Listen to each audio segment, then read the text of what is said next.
अहमदाबादच्या नरेंद्र मोदी स्टेडियमवरती भारतानं न्यूझीलंडला नमवत तिसऱ्यांदा T20 विश्वचषकावर आपलं नाव कोरलंय आणि साहजिक आहे हा मोठा विक्रम टीम इंडियानं आपल्या नावे केलेला आहे। यासह आणखी 2 विक्रम टीम इंडियाच्या नावावरती नोंदवले गेलेत। कोणते ते 3 विक्रम जाणून घ्यायचं असेल तर व्हिडिओ पूर्ण बघा। जाणून घेऊ। ICC T20 वर्ल्ड कप 2026 या स्पर्धेचं आयोजन भारत आणि श्रीलंकेनं संयुक्तरित्या केलं होतं। श्रीलंकेचा संघ हा स्पर्धेतनं बाहेर पडलाय तर भारतीय संघानं अंतिम फेरीत प्रवेश करत न्यूझीलंडला नमवलंय। त्यामुळे भारतीय संघाकडे जेतेपदाची ट्रॉफी आली आहे। या आधी झालेल्या T20 वर्ल्ड कप स्पर्धांमध्ये कुठल्याही यजमान संघाला जेतेपदाची ट्रॉफी उंचावता आली नव्हती। त्यामुळे आज भारतानं ही ट्रॉफी उंचावली। यजमानपद देखील भारतीय संघाकडेच आहे।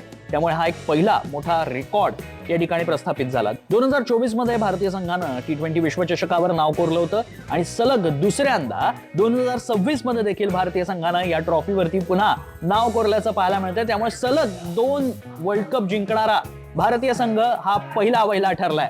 तिसरा महत्त्वाचा रेकॉर्ड या ठिकाणी प्रस्थापित झालाय। तो अर्थातच मोठा रेकॉर्ड आहे, कारण या आधी इंग्लंड आणि वेस्ट इंडिज सारख्या संघांनी 2-2 वेळेला हे विश्वचषक जिंकलेले आहे T20 विश्वचषक। मात्र आता भारत हा एकमेव जगातला असा संघ ठरलाय ज्यानं तिसऱ्यांदा वर्ल्ड कप जिंकलेला पाहायला मिळतोय। त्यामुळे भारतानं तिसऱ्यांदा T20 विश्वचषकावर नाव कोरल्यानं साहजिक आहे मोठा विक्रम प्रस्थापित झालाय। त्यामुळे ही खरंच कौतुकाची आणि अभिमानास्पद बाब म्हणायला हरकत नाही। व्हिडिओ आवडला असेल तर लाईक करा, शेअर करा आणि सबस्क्राईब करायला विसरू नका।